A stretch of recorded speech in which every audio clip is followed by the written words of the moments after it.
Hello, my lovely listeners out there. This is ARK representing ARK 9 dear CS professional students. Continuously चल रहा है. बता दूं 10 to 20 marks के लिए chapter 19 and 20 approximate 10 to 20 marks के लिए रहता है.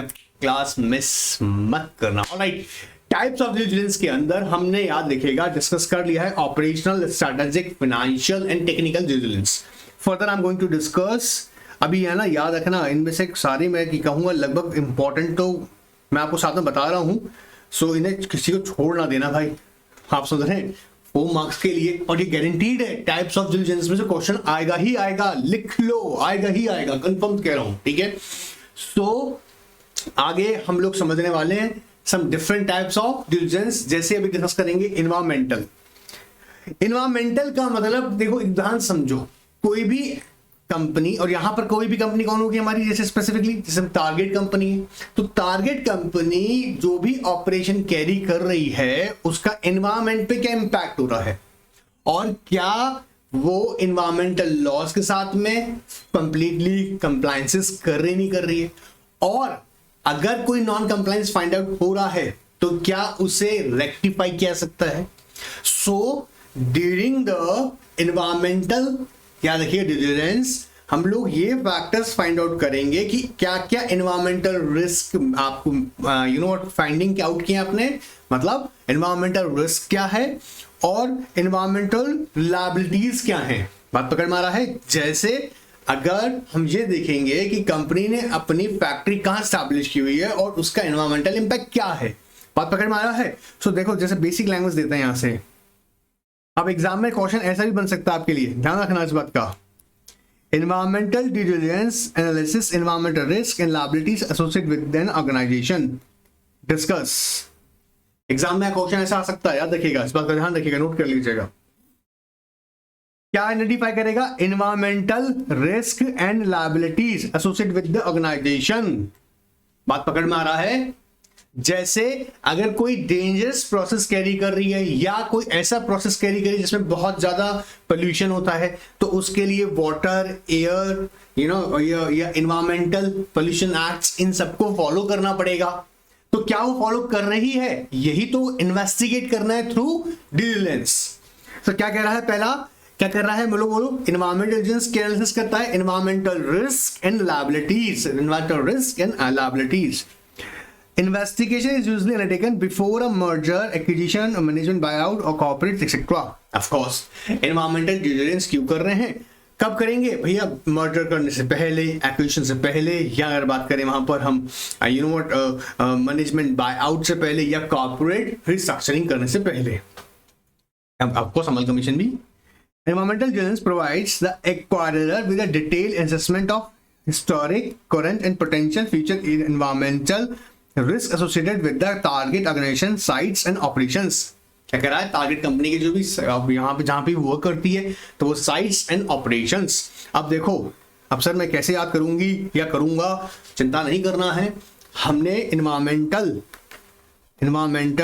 ड्यू डिलिजेंस के अंदर 2 काम होते हैं. पहला क्या फाइंड आउट करना? असेसमेंट ऑफ, किस चीज को असेस करेंगे? Assessment of risk and liabilities. Risk and liabilities कौन सी? एनवायरमेंटल. किसके लिए? Of an organisation. तो एनवायरमेंटल डिलिजेंस से क्या फाइंड आउट होगा? Assessment of risk and liabilities of environmental risk and liabilities of an organisation. कैसे, किस एनवायरमेंट में वो अपना साइट, उसका क्या है, बिजनेस कहां कैरी कर रही है, प्लस क्या कहेंगे साथ साथ में, साइट एंड ऑपरेशन. बात पकड़ में आ रहा है. जैसे अब आपने ध्यान दिया होगा कि कुछ जगह पर सेंट्रल गवर्नमेंट ने स्ट्रिक्ट ऑर्डर कर दिए कि भाई आप वहां फैक्ट्री अपनी नहीं चला सकते हैं, और या फिर फैक्ट्री चलाई जाएगी तो उसके लिए लाइसेंसेस दिए जाएंगे कि किस साइट पे कैसा बिजनेस किया जाएगा. या कुछ ऐसे एरियाज हैं जो ग्रीन बेल्ट एरिया में आते हैं. अब आप जब किसी कंपनी को, टारगेट कंपनी को एक्वायर कर रहे हो और पता लगा कि उसका जो ऑपरेशन वो कैरी कर रही है वो भैया ग्रीन बेल्ट एरिया में आता है, तो पता लगा वो तो बंद कर देने की सरकार बाय ऑर्डर, या लाइसेंसिंग कैपेसिटी दे रखी थी उसके ज्यादा वो प्रोडक्शन कर रही है, ये भी गड़बड़ हो जाएगा। तो क्यों? क्योंकि वो एनवायरमेंटल अलाउड नहीं है। तो पहले बेसिक पकड़ में आया। एनवायरमेंटल डिलिजेंस में क्या करते हैं? असेसमेंट ऑफ किस चीज का? Environmental risk and liabilities of an organisation, and जो कि ऑर्गेनाइजेशन की कोई भी साइट्स है या जो ऑपरेशन कैरी कर रही है उसकी तरफ हमारा फोकस जाएगा। क्लियर एकदम? ऑलराइट सर, नाउ अब देखो ध्यान से, कुछ इंपॉर्टेंट पॉइंट्स याद कर लेते हैं। जब इन्वायरमेंटल डिलिजेंस किया जाएगा तो क्या क्या चीजों को ध्यान रखा जाएगा? देखो, it involves risk identification assessment with respect to review of environmental settings and history of the site. अब देखो समझना, यहाँ पे इंपॉर्टेंट बात है, environmental settings and history of site. आपको एक बात बता दूं, गवर्नमेंट ना जो भी मैन्युफैक्चरिंग प्लांट्स होते हैं ना उनकी लोकेशंस में टाइम टाइम चेंज करती रहती है। जैसे मान लीजिएगा कोई पर्टिकुलर, अब आप सिटी के अंदर तो पॉल्यूशन बहुत ज्यादा रहेगा, तो इसलिए वहां पर तो आप समझते हैं ना उन्हें ग्रीन बेल्ट एरिया कहा जाता है। पर सिटी के आउटर साइड में आपने देखा होगा फैक्ट्रीज स्टैब्लिश करने के लिए लोकेशंस दी जाती हैं, लेकिन वो लोकेशंस परमानेंट नहीं कर जाती हैं। उसको भी 5 साल लाइसेंस दे दिया, अब 5 साल तक वहां मैन्युफैक्चरिंग होगा, फिर लोकेशन चेंज कर जाएगा, ताकि जो पर्टिकुलर लोकेशन में जो नेचर डिस्टर्ब हुई है वो वापस से रिवाइव हो सके। तो कॉन्टिन्यूस अगर वहां प्रोसेस होता रहेगा तो भैया वहां तो नेचर कभी रिवाइव ही नहीं हो पाएगी। बात पकड़ में आ रहा है? तो ये देखेगा पहले वहां पर review of environmental settings and history of the site. दूसरा, असेसमेंट ऑफ साइट कंडीशंस, क्या क्या फैसिलिटीज अवेलेबल हैं, ठीक है, water in respect of water, ठीक है, ये बड़ा ध्यान से रखने वाली बात है। एनवायरमेंटल एस्पेक्ट साइड पर चेक करेंगे। Operation and management of sites, confirm legal compliances and pollution checks from the regulatory authorities. अब जब हम रेगुलेटरी अथॉरिटीज की बात करते हैं तो मेरे बच्चों ने पहले पढ़ा हुआ है क्या? National green tribunal. पता लगा जंगल के अंदर पेड़ काट काट के तुम अपनी फैक्ट्री लगा रहे हो, और लगाई हुई है जिसको तुम एक्वायर करने जा रहे हो, तो गड़बड़ हो जाएगा। एयर है, प्रिवेंशन कंट्रोल ऑफ पॉल्यूशन है, वाटर है, प्लस इनके सेस भी हैं, आपको याद होगा। एनवायरमेंटल प्रोटेक्शन एक्ट है, वाइल्ड लाइफ प्रोटेक्शन एक्ट है, फॉरेस्ट कंजर्वेशन है, पब्लिक लायबिलिटी इंश्योरेंस, जिसके अंदर डेंजरस प्रोसेस करने से पहले आपको एक इंश्योरेंस लेनी पड़ती है जिसके अंदर आपकी पब्लिक की तरफ लायबिलिटी बनती है। Biological diversity act 2002। These are the legal compliances which must be followed by the entity. पद पकड़ में आ रहा है, और क्या उसने ऐसा कर रही है नहीं कर रही है उसको हम फाइंड आउट करेंगे थ्रू ड्यू डिलिजेंस। सो यहाँ पे 3-4 एस्पेक्ट्स इंपॉर्टेंट है, याद रखो। क्या क्या करेगा? Review the environmental settings and history of site. क्या क्या फाइंड आउट करोगे आप? Review the environmental settings and history of site. दूसरा, assessment of the site conditions, site conditions किस तरीके की हैं। फिर operation and management of sites, and last one is confirm the legal compliances with environmental laws. याद रहेगा? Now further आओ। In regular course of business, environmental audits for each property leased by the company an important one, because if the company violates any major rules, local authorities can exercise their right to penalize and cancel its operational rights. It is important for the management of the company carefully review the followings. अब ये exam में ये भी question छोटी सी बन के जा सकती है। हर एक चीज को यहां देखिएगा, मैं कवर करने की कोशिश कर रहा हूं ताकि आप मैक्सिमम आपका अटेंशन उन इंपॉर्टेंट एस्पेक्ट तरफ रहे जहां पर क्वेश्चन डेवलप होते हैं, ठीक है। जैसे अब देखो यहां पे वापस समझना, it is important for the management of the company to carefully review the followings. क्या क्या? आओ, पहला पॉइंट आता है list of environmental permits and licences and validities of the same. List of environmental, आप समझो इंपॉर्टेंट है भैया, बिना परमिट्स, लोकल अथॉरिटी के बिना परमिट्स के ना वाटर यूज कर सकते हो, हाँ, ना आप इलेक्ट्रिसिटी यूज कर सकते हो, आप डिस्पोज ऑफ ऐसे ही नहीं कर सकते वेस्ट को, ये सारे आपको ध्यान रखने पड़ेंगे। सो कह रहा है पहली बात आपको परमिट चेक किया जाएगा। क्या कह रहा है? लिस्ट ऑफ एनवायरमेंटल परमिट्स, चाहे वाटर में हो, एयर में हो, आपका एनवायरमेंट को लेकर हो, क्लियर, कंजर्वेशन ऑफ फॉरेस्ट की तरफ से हो कि भैया आप इसका नुकसान नहीं पहुंचाएंगे, ठीक है।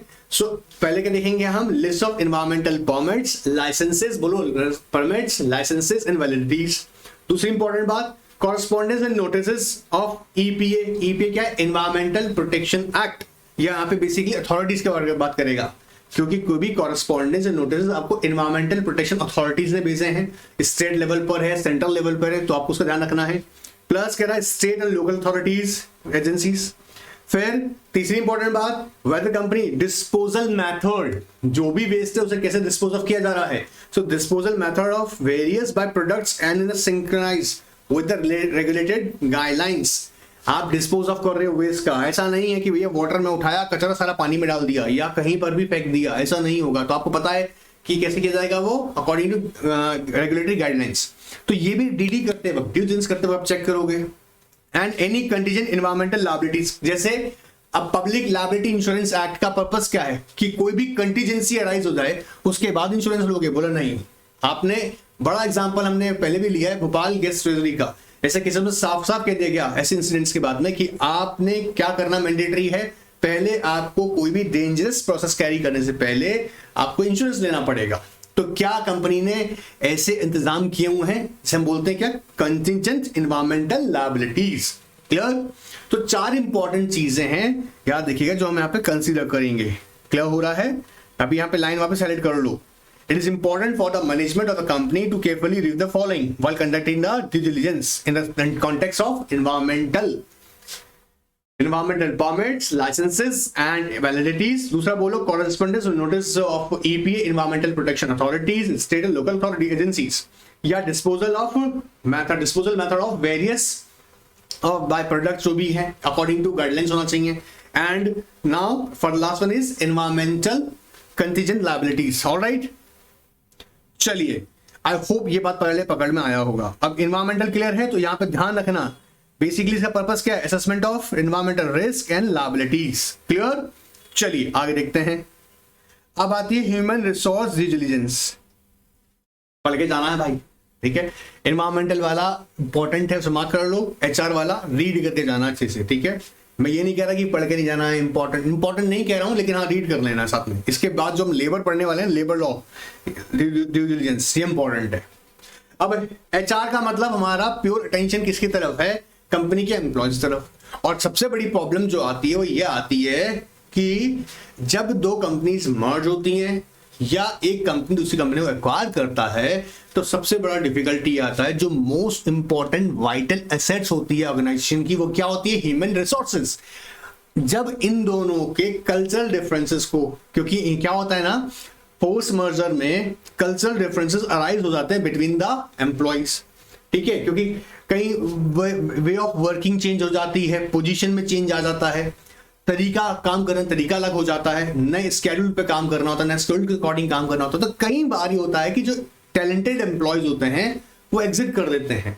तो ऐसे में आप ड्यू डिलिजेंस करके पहले समझेंगे, पहले इंपॉर्टेंट बात क्या समझेंगे कि ड्यू डिलिजेंस करके कि कंपनी ने उसकी क्या एचआर पॉलिसीज बनाई हुई है, उनका एम्प्लॉयमेंट कॉन्ट्रैक्ट किस तरीके का है, ठीक है।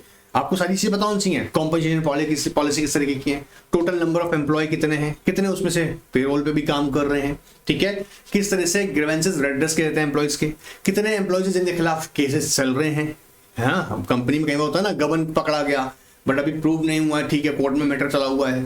सो सारी डिटेल एस्पेक्ट्स आप रिलेटेड टू एम्प्लॉयज आप देखेंगे। जैसे देखो, human resource diligence aims at people related issues, key managers and scarce talent leave unexpectedly, valuable operating synergies get disturbed when cultural differences between the companies are not understood or are simply ignored. अभी समझ में आ रहा है कब problem आती है, cultural differences की वजह से। तो जनरली आप अच्छे एम्प्लॉयज को खो देते हैं। Now it is critical to consider cultural and employees issues upfront for success of any venture.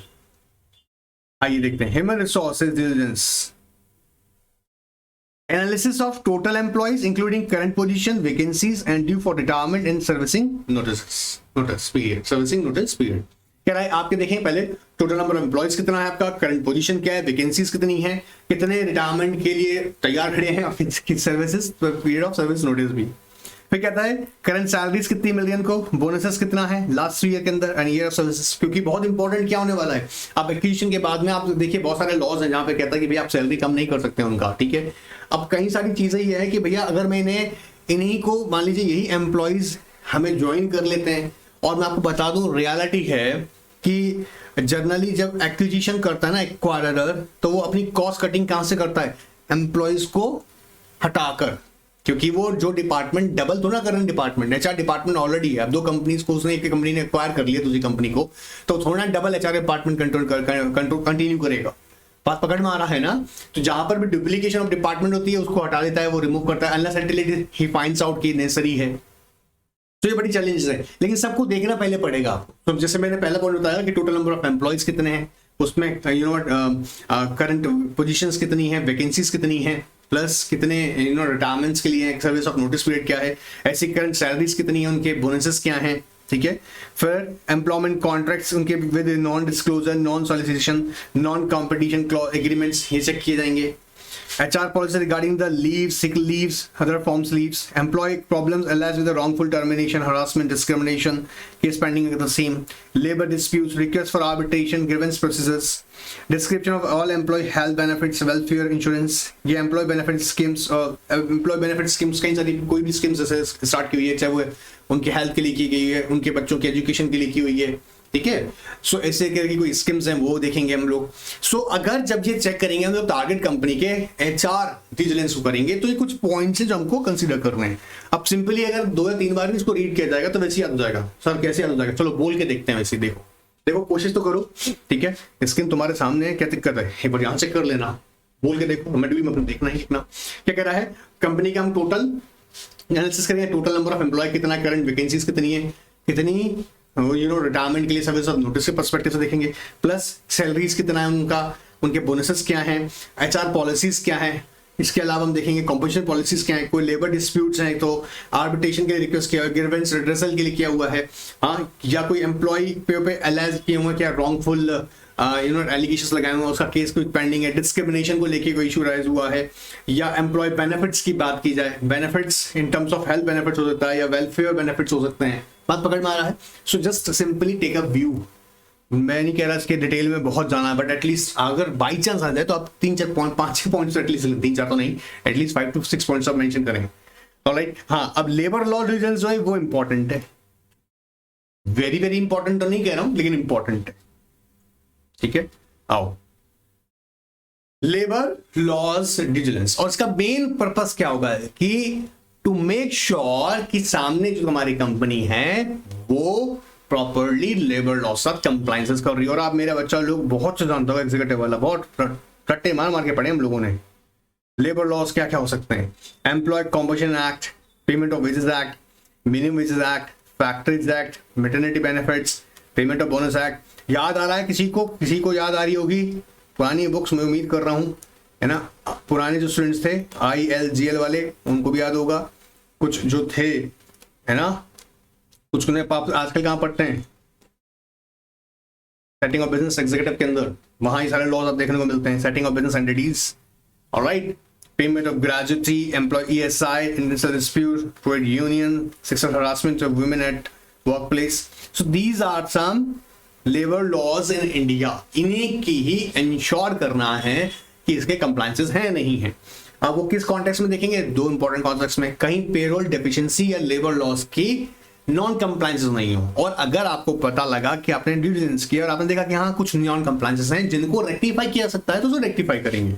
सो आओ देखते हैं एक बार।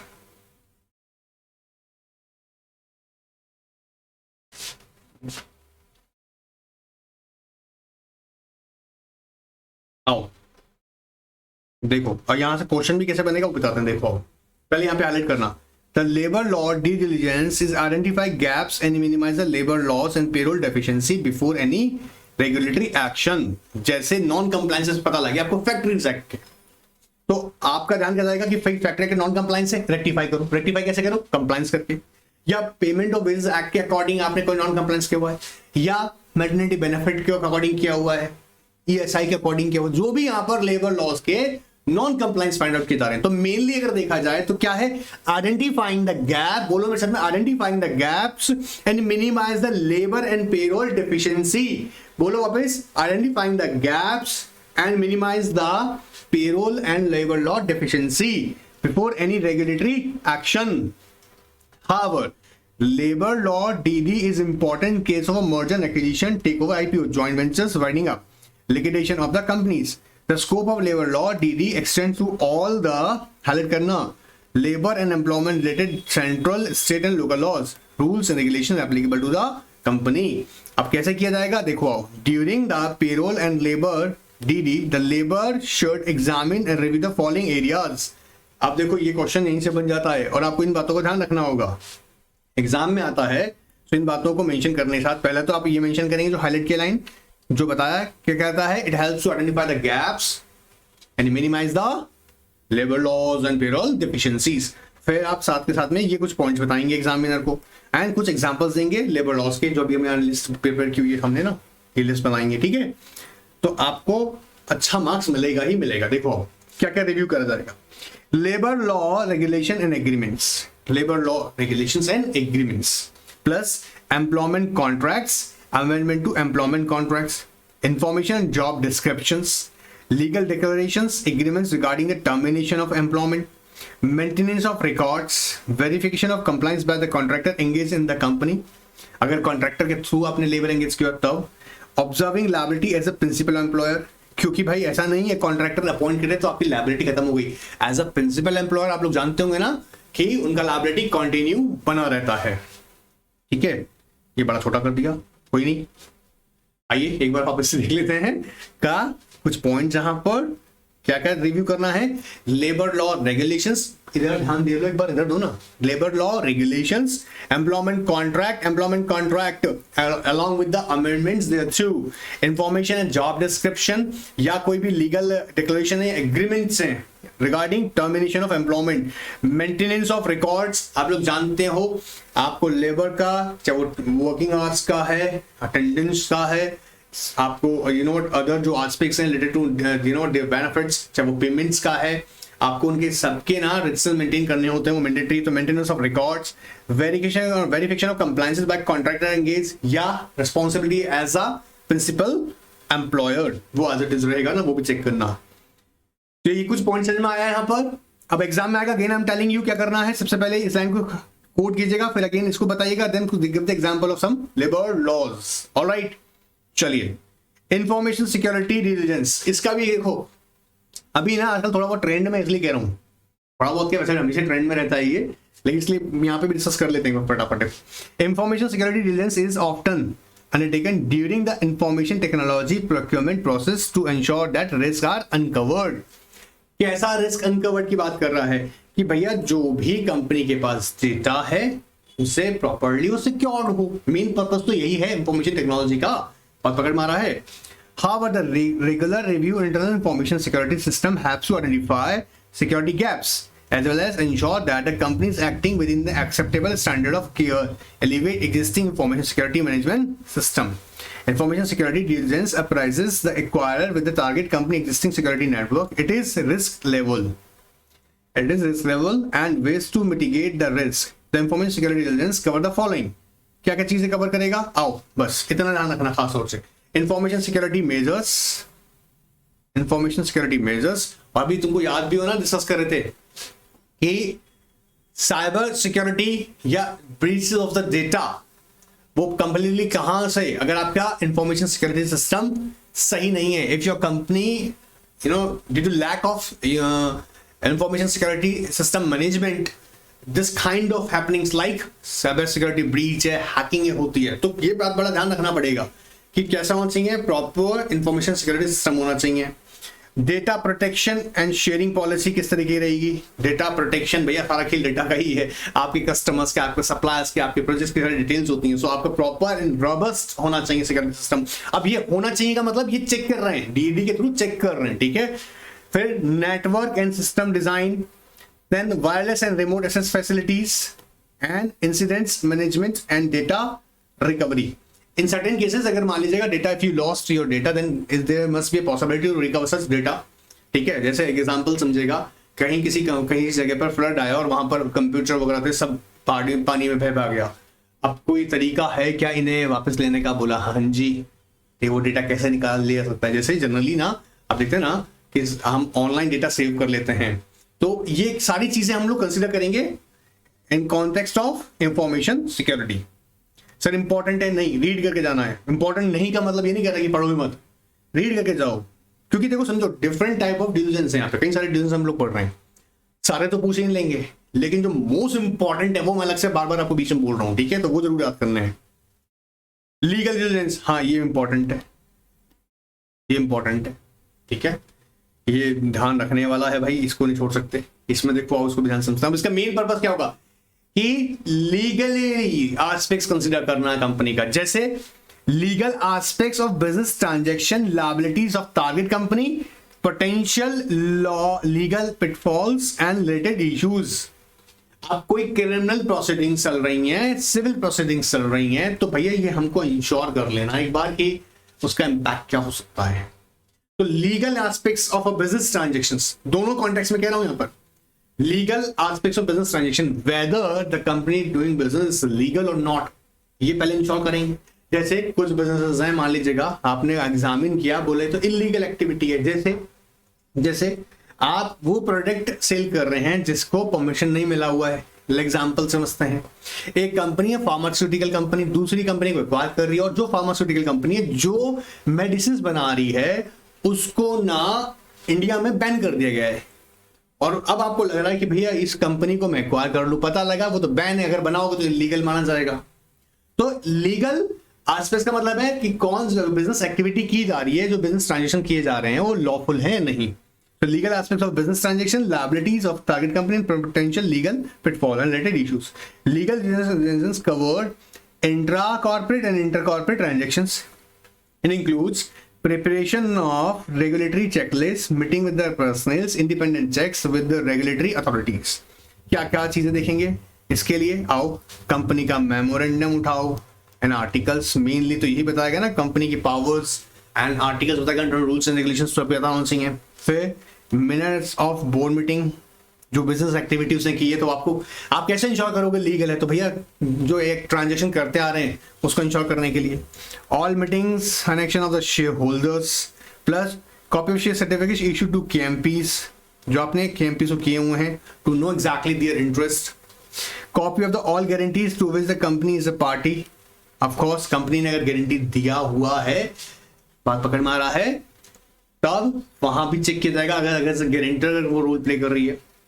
चार इंपॉर्टेंट पहले डॉक्यूमेंट याद करेंगे। पहला कौन सा है, कंपनी का मेमोरेंडम एंड आर्टिकल्स, वो देखिएगा टू असर्टेन द लीगलिटी और legal aspects of the business transaction. To ascertain the legal aspects of the business transaction क्या करा जाएगा, डिलिजेंस करने के लिए हम उसका मेमोरेंडम और आर्टिकल चेक करेंगे, हम उसका minutes of board meeting last year का चेक करेंगे, प्लस जो भी मीटिंग है शेयर होल्डर्स की उनके एक्शन लिए वो उसको हम चेक करेंगे, प्लस जो भी यहाँ पर शेयर सर्टिफिकेट, जी हाँ शेयर सर्टिफिकेट किसको इशू किए गए, केएमपीज को, उसका कॉपी लिखेंगे हम, प्लस जितनी भी कोई गारंटीज है, all guarantees to which the party to which the company party, वो देखेंगे। मेरे साथ याद कर लिया आपने, उम्मीद कर रहा हूँ 5 पॉइंट, एक बार फिर रिवाइज कर लो क्योंकि इंपॉर्टेंट है। Copy of memorandum and articles, minutes of board meeting, all actions and meetings of the shareholders, plus share certificate issue to the KMPs, उसका कॉपी लेना है सबको, ठीक है। Copy of all guarantees to which the company party, ठीक है। कहता है all material contracts in which the directors और कंपनीज प्रमोटर आर इंटरेस्टेड या केएमपीज आर इंटरेस्टेड, सो वो सारे मटेरियल कॉन्ट्रैक्ट चेक करेंगे, ठीक है। Copies of old loan agreements हैं, बैंक फाइनेंसिंग एग्रीमेंट्स हैं, line of credit to which the company is a party, so जितने भी लोन एग्रीमेंट्स हैं या बैंक फाइनेंसिंग एग्रीमेंट्स हैं उनकी कॉपी देखिएगा। Plus status of order award issued by the various regulators and courts, ये देखेंगे कोई सेबी ने ऑर्डर किया हुआ है या सीसीआई ने ऑर्डर किया हुआ है, एनसीएलटी ने किया हुआ है, सेट में आया हुआ है, ये सब देखा जाएगा। इससे pending litigation plus competition law due diligence, अरे कॉम्पिटिशन ड्यू डिलिजेंस, अच्छा हाँ, in terms of course legal aspects to ascertain the legal aspects of business transaction, तो इसलिए यहाँ पर उसको भी देखेंगे, कंसीडर करेंगे। बात पकड़ में आ रहा है, सो ध्यान से रखो, एक बार 5 पॉइंट और देख लेते हैं वापस से। क्या material contracts plus lone agreements है, तो agreements in terms of bank financing agreements हैं, तब भी लाइन क्रेडिट्स अगर हैं तभी कंपनी को, इसके अलावा कोई भी ऑर्डर्स हैं या अवार्ड्स हैं बाय द रेगुलेटर्स, इसके अलावा पेंडिंग को लिटिगेशंस हैं वो, या आपको हम सीसीआई को भी कंसीडर करेंगे, कॉम्पिटिशन लॉ भी कंसीडर करेंगे, ठीक है। कहेंगे सर नीचे आएगी, ऑफकोर्स ये भी इंपॉर्टेंट है, ठीक है। कॉम्पिटिशन लॉ का किस कॉन्टेक्स्ट में कह रहा हूं, पता लगा सेक्शन 5 और 6 के अकॉर्डिंग, आपको याद होगा कॉम्पिटिशन एक्ट 2002 का। अब आपने कंप्लायंसेस किए नहीं हो और वो बिजनेस कैरी कर रहे हो, मतलब आप मर्जर हो गया, अमलगमेशन हो गया, और सेक्शन 5 और 6 के अकॉर्डिंग आपने नोटिस नहीं दिए सीसीआई को, तो वो बिजनेस आप कैरी नहीं कर पाओगे, फिर वो क्या हो जाएगी, एंटी कंपैरेटिव प्रैक्टिस हो जाएगी। तो इन दैट कॉन्टेक्स्ट आपको देखना पड़ेगा। क्लियर है? अब ये लीगल वाला मैंने बोला ना आपको इंपॉर्टेंट है, एक्चुअली इंपॉर्टेंट है, ठीक है, इसको हल्के में नहीं लेना है। नाउ कॉम्पिटिशन लॉ के कॉन्टेक्स्ट में देखते हैं, due diligence of competition law के कॉन्टेक्स्ट में देखते हैं। नॉट टू मच इंपॉर्टेंट, इसलिए नहीं कह रहा कि सर आ नहीं सकता, टू मच इंपॉर्टेंट क्यों नहीं कह रहा हूं, क्योंकि देखो ये कॉन्टेक्स्ट में इसमें और भी देखा जाए ना, कॉम्पिटिशन लॉ के बारे में हम लोग अगर ध्यान से देखें मॉड्यूल सेकंड में ही हम जब सीआर में काफी बार पढ़ रहे हैं, ठीक है, तो कहीं ना कहीं वो बहुत ज्यादा प्रोबेबिलिटी रखता है, एग्जामिनर सोचता है कि इससे ज्यादा से ज्यादा क्वेश्चन वहां से डेवलप कर ले जाए, but it doesn't mean that कि बोलेगा नहीं नहीं ऐसा है, ये तो बोले ऑडिट का पार्ट है यहाँ के पूछ रहे हो, ऐसा नहीं है, यहाँ भी पूछ सकते हैं, बट मैं यहाँ इस सब्जेक्ट को, इस टॉपिक को यहाँ पढ़ाते वक्त इसे बहुत ज्यादा इंपॉर्टेंट नहीं कह रहा हूँ, और इसलिए नहीं कह रहा हूँ कि इसका मतलब आप पढ़ेंगे नहीं, मैं पढ़ा रहा हूँ, लेकिन अगर मुझसे ये कहा जाए कि अगर कुछ इंपॉर्टेंट टॉपिक्स बताए जाएं तो उसमें मैं इसको इंपॉर्टेंट कैटेगरी में रखकर रीडिंग कैटेगरी में रखता हूँ। जैसे आओ देखते हैं, फटाफट देखते हैं, ये भी इंपॉर्टेंट है भाई, इंपॉर्टेंट मतलब पढ़ लेना है, छोड़ना नहीं है भाई। आओ देखते हैं, देखिए, due diligence on competition law aspects is examination of, highlight करना इस वर्ड को, एग्जामिनेशन ऑफ किस चीज को, एक्चुअल ऑपरेशंस, पहली बात याद रखना, actual operations and practices of an enterprise. क्या कह रहा है, उसके एक्चुअल ऑपरेशंस क्या है एंड प्रैक्टिसेस ऑफ एंटरप्राइज, किस लिए, to determine the extent of its compliance with competition law and identify the potential risks and liabilities and assess the adherence to and effectiveness of companies competition law policy and training program। Sir इतना लंबा याद नहीं होगा, अच्छा ठीक है, कोई नहीं, काम कर सकते हो। क्या कर रहा है, सबसे पहले क्या कर रहा है, हम क्या करेंगे, एग्जामिन करेंगे, दो बातें एग्जामिन करेंगे, क्या, कंपनी के ऑपरेशन, तो सबसे बड़ी बात कि वो एक्चुअल ऑपरेशंस क्या है उसके, प्लस किस तरह की प्रैक्टिसेस कैरी कर रही है वो, ठीक है, ये क्लियर हो जाएगा। ये तो सिंपल सा एकदम, क्या, examination of actual operations and साथ साथ क्या रखेंगे, उसकी प्रैक्टिसेस ऑफ एंटरप्राइज, ये बात याद आएगा, ठीक है।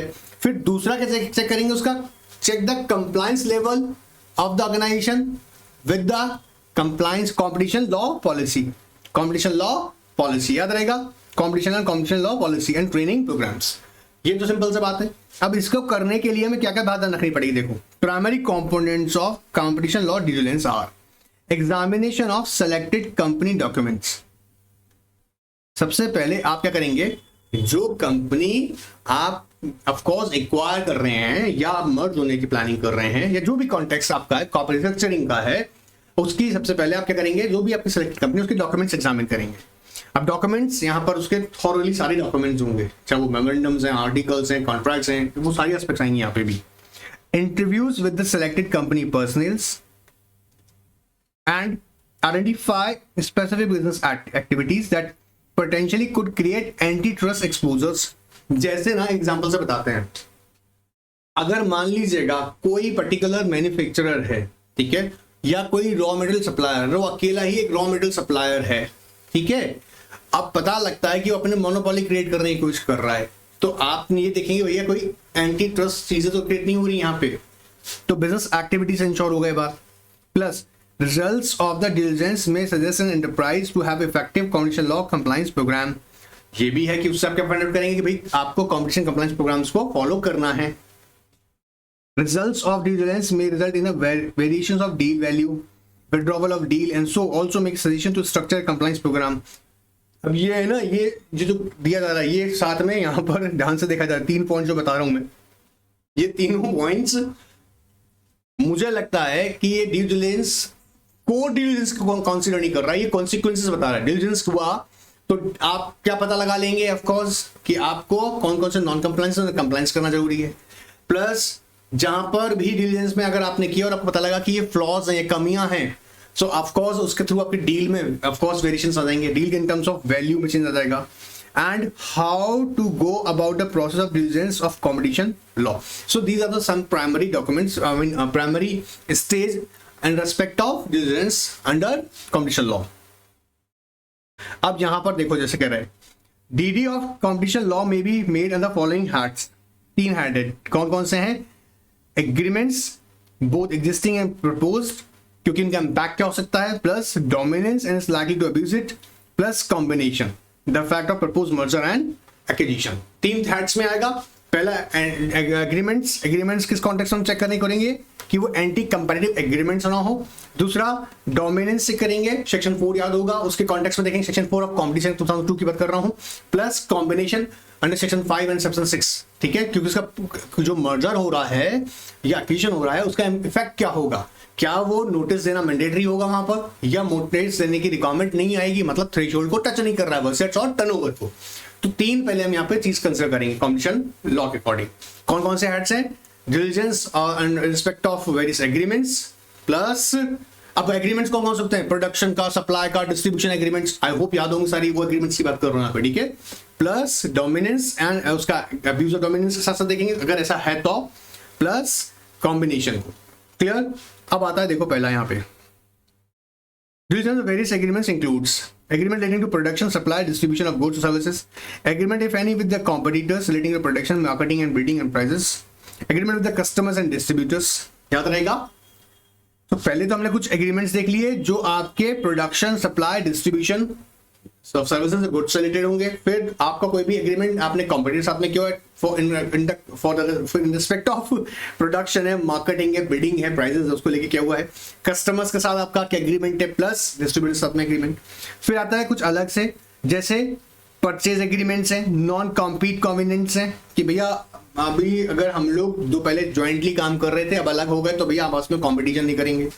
Technology transfer, technical know how agreements हैं, कंसेशन एग्रीमेंट्स हैं। So these are some agreements जो कि हमारा एक हेड में कम कवर करेंगे। फिर अब्यूज ऑफ डोमिनेंस के पर्सपेक्टिव देखते हैं। कहता है examination as to existence of dominance, जैसे किस कंपनी का कितना ज्यादा डोमिनेंस मार्केट में है उसको कंसीडर करेंगे, जिस कंपनी को हम यहाँ पे टारगेट कर रहे हैं। Examination of relevant market whether product और geographic market both, and cases of abuse if any. तो तीन चीजें हैं हमें सिंपली कंसीडर करनी है। मैं उम्मीद कर रहा हूं जिन बच्चों ने ना कंपटीशन की क्लासेस कंटिन्यू लिए उसको सेक्शन 3 अगर याद है ऑफ कंपटीशन एक्ट 2002, यहाँ सेक्शन 4 इसको याद है और यहाँ पर सेक्शन 5 और 6 जिसको याद है उसके लिए ये टॉपिक सुनते ही खत्म हो गया होगा। मतलब रिसेंट क्लासेस चल रही हैं, ये नहीं कह रहा हूं कि आज से 5 साल पहले क्लास पढ़ाई थी उसकी बात कर रहा हूँ, रिसेंट अभी 2-5 दिन पहले ही क्लासेस दे रहा हूँ लगातार, उनमें सब चीजें डिस्कस की हुई हैं। तो जो टॉपिक बार बार आ रहा है ना उसको मैं रिपीट नहीं करना चाह रहा हूं भाई, उसमें दोनों ही बातें इंपॉर्टेंट है, मेरा भी टाइम सेव होगा और आपका भी होगा, आपको और भी तो सब्जेक्ट्स पढ़ने हैं और भी तो चीजें पढ़नी है इसमें, तो एक बार गो थ्रू जरूर करना है, ठीक है। नाउ ऑन रेगुलेशन कॉम्बिनेशन अगर देखें, nature of combination, nature of combination arrangement है भाई, मर्जर है, एक्विजिशन है, अमलगमेशन है, पहले चेक करो। फिर एक्विजिशन ऑफ शेयर है, voting rights, assets, control, merger, amalgamation है। Examination total value of assets और turnover for the purpose of giving notice to CCI as per section 5। Status of merger notification to be filed with the CCI and status of dominance after merger। के dominance कहीं ऐसा तो नहीं है कि जो monopoly create करके abuse कर रहा हूं मार्केट को, वो नहीं होना चाहिए, बात पकड़ में आ रहा है।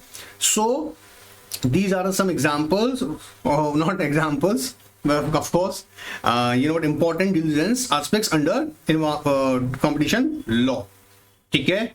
चलो अब आगे एक बार देखते हैं हम लोग एथिकल डिलिजेंस। आजकल बड़ी इंपॉर्टेंस है एथिकल डिलिजेंस की, भी बताते हैं आपको। देखो अच्छा, एथिकल डिलिजेंस से पहले मैं आपको एग्जांपल देके बताता हूं आपको, मैंने बड़े इंटरेस्टिंग एग्जांपल है, जिन्होंने सुनाओ पहले अच्छी बात है, नहीं सुनाओ तो आप सुन लीजिएगा। आपने इन्फोसिस का नाम सुना ही है, कंपनी इन्फोसिस। मैंने एक एग्जांपल दिया था कि इन्फोसिस ने अपने ना कुछ नया टेक्नोलॉजी के अकॉर्डिंग देखते हुए उसने कुछ गुड्स इंपोर्ट किए इंडिया में, ठीक है। जब वो कस्टम क्लियरेंस पे गए तो कुछ डॉक्यूमेंटेशन की वजह से उसे कस्टम क्लियरेंस नहीं मिल रही थी, लेकिन कस्टम अथॉरिटीज ने कहा कि इसके ऊपर हम लोग 120%, जी हाँ, ड्यूटी चार्ज करेंगे। दूसरी तरफ कस्टम के जो ऑफिसर थे वो ब्राइब के लिए तैयार थे कि भैया आप हमें सुन रहे ना, दे दीजिएगा ब्राइब और हम आपका पैकेज जो है उसे क्लियरेंस दे देंगे। लेकिन याद रखिएगा इन्फोसिस के जी नारायण मूर्ति फाउंडर, उनका मानना यह था कि भाई चेक हम एक्स्ट्रा पेनल्टी पे कर देंगे लेकिन ऐसी अनएथिकल प्रैक्टिसेस नहीं करेंगे। उसका बहुत बड़ा फायदा ये हुआ कि कंपनी के एम्प्लॉयज में ये बात अच्छे से समझ में आ गई कि किसी भी तरीके की अनएथिकल प्रैक्टिसेस नहीं की जाएंगी, क्योंकि एथिकल जो ड्यू डिलिजेंस है ये अपने आप में एक नॉन फाइनेंशियल रिस्क है। क्या मेरे बच्चे बोलो मेरे साथ, नॉन फाइनेंशियल रिस्क जो कंपनी की रेपुटेशन, गवर्नेंस एस्पेक्ट्स को कंसीडर करता है। जैसे आज की डेट में अगर आप जैसे सुनते हैं कि विजय माल्या ने फ्रॉड किया, आपने सुना कि भैया सत्यम का फ्रॉड हुआ, आपने सुना कि सहारा के अंदर फ्रॉड हुआ, तो आपके माइंड में आ रहा है ना कि कंपनी एथिकल प्रैक्टिसेस नहीं करती है, इनका रेपुटेशन खत्म हो जाता है। ऐसी कंपनीज को एक्वायर करने का खतरा कौन मोल लेगा? समझ में आ रहा है? सो ये एक अपने आप में ही इंपॉर्टेंट एस्पेक्ट है। इसे ये मत मान लेना कि एथिकल, अरे भाई बहुत इंपॉर्टेंट है आजकल तो। Now, ethical diligence measures ethical character of a company and identify the possibility of ethical risk. पहला पॉइंट हमको यहीं से मिल गया। तो क्या कहता है? Measure the ethical character of the company and identify the possibilities of ethical risk. Point number 1 note कर लीजिएगा। Which is a non-financial risk? Point number 2 छोटा सा लिखोगे, एग्जाम में आएगा, पॉइंट्स में लिख के आएंगे, अच्छा मार्क्स मिलेगा। पहले क्या लिखेंगे? क्या मेजर करता है? Ethical character of company, ethical character of company, ठीक है। And identifying the possibilities of ethical risk, identifying the possibility of ethical risk, याद रहेगा। प्लस क्या है? एक non financial risk, it relate to a reputation, governance, ethical values, it relates to the, अच्छा पूरा point ऐसे बना सकते हो, it's a non financial risk and it relates to a reputation, governance and ethical value, याद रहेगा। Company को लगता है कि क्या सही और क्या गलत है, वही चीजों पे ध्यान दिया जाए, ठीक है। जो सोसाइटी के लिए बेस्ट है, सोसाइटी के लिए बेस्ट बिजनेस है, वही किया जाए। Helps to organisation to decide whether the partner is ethically viable.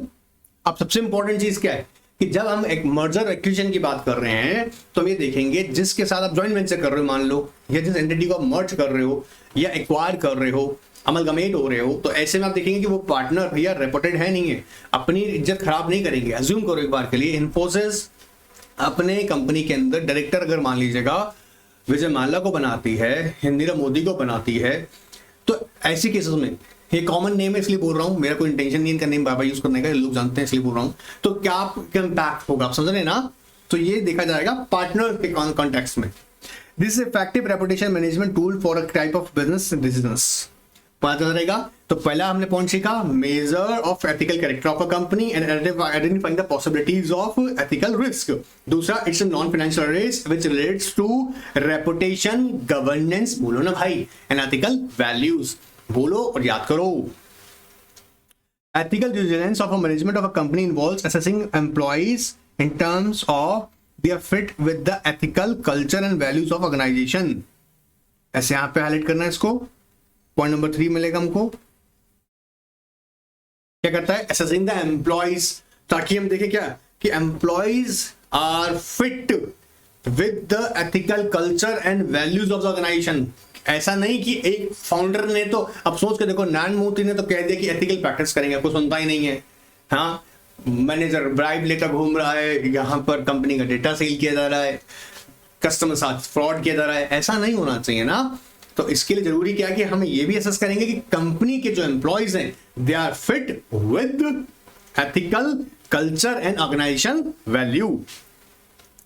Ethical performance assessment is also used towards one of the parameter of the career development and promotion within the organization. Carrying out the assessment of company ethics as a part of the diligence can be add considerably to the depth of the insight into the target company. For an ethic assessment to add this value, it is crucial that it is an accurate and a reliable assessment. ऐसे हल कर सकते हैं, ethic assessment to add the value. You know what? Of course, it adds a value. Add the value मतलब जब आप all over calculate करेंगे ना price of the enterprises और valuation of enterprises, of course ये आपकी value addition करती है कि ये कंपनी ethical practice करती है, तो ये value addition होता है यहाँ पे। Clear है? All right sir, ठीक है। उम्मीद कर रहा हूँ यहाँ तक कि मैं कोई डाउट नहीं होगा आप लोगों को। एंड नेक्स्ट में हम लोग डिस्कस करेंगे डेली मर्जर एंड अमलगमेशन, और इसको यहाँ पे हाईलाइट कर देना, वेरी लगा दो, और चाहे 2-5 इंपॉर्टेंट टॉपिक है। नेक्स्ट सेशन में डिस्कस करूंगा, अभी तक यहां तक कंप्लीट कीजिएगा क्योंकि क्लासेस लगातार चल रही हैं, टेस्ट भी लगातार चल रहे हैं। सो हर एक क्लास भी देखना है, हर टेस्ट भी करना है। ऑलराइट, एंजॉय कीजिएगा। Goodbye, take care.